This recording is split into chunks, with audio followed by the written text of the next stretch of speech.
Hey everybody, it is Parker here on Transfused, and it is September 13th, Tuesday. Now this week, our topic is forms of testosterone and our preferences for those of us who have already been on T for a while. Now, next month, on the 16th, I will be 2 years on hormones.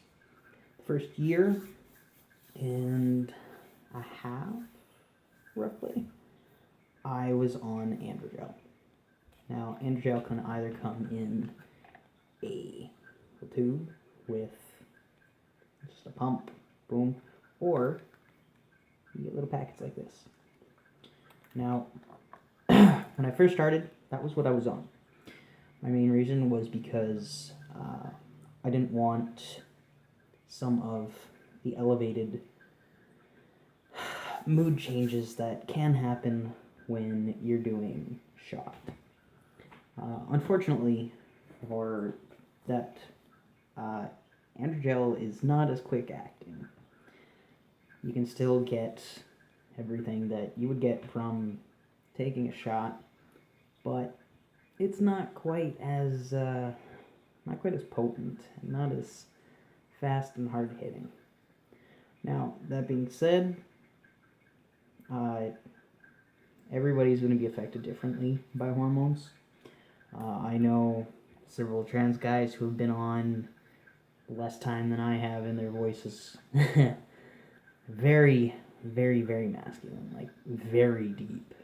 I myself, it's an in-between. Definitely when I get excited, that more squeaky pitch comes in, and it's kind of a bit of a dead giveaway. But I don't really care at this point. So after about it was only like a year and a quarter that I was on the androgel.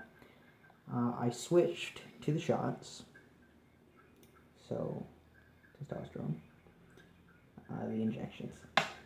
Now, I liked it because I only had to do it once a week instead of the everyday like you have to do the androgel.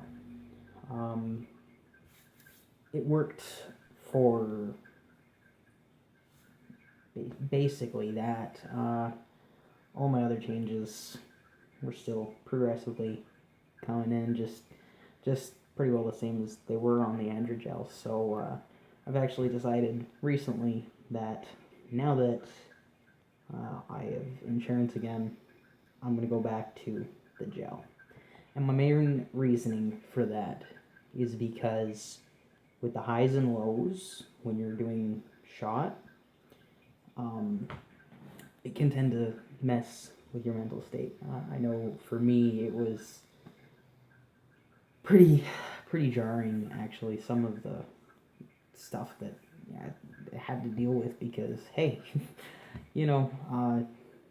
this happens.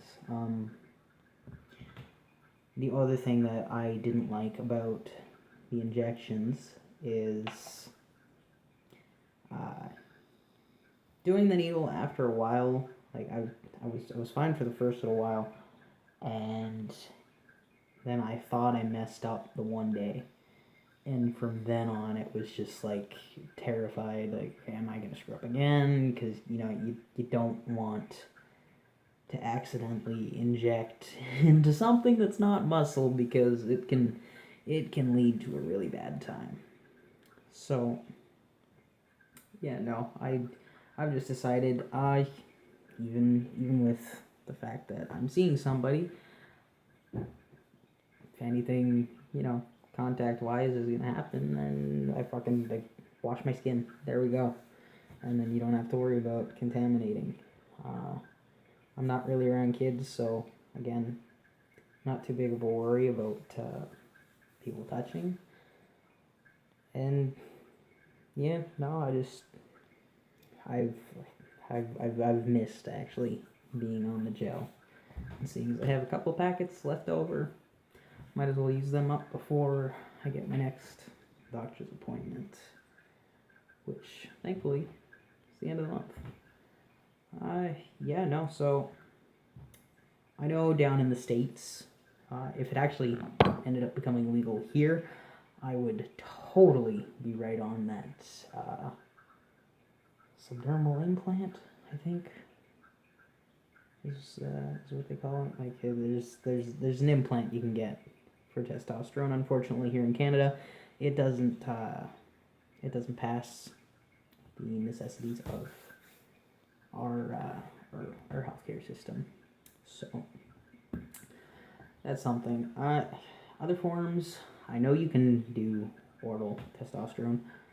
However, I was highly recommended against it, especially if you're a person who partakes in drinking, because much like the normal stuff, you can absolutely kill your liver. So, all this with a grain of salt. My personal preference, yeah, while it is a little bit tiresome to keep up with every day, I definitely would say that the androgel is far better. Yes, you're getting your results a little bit slower, but you're also not messing too much with your hormone level, and just no pain, like at all, of any sort. Alrighty, but that's it for tonight, and I will see y'all next week. Peace out from Canada.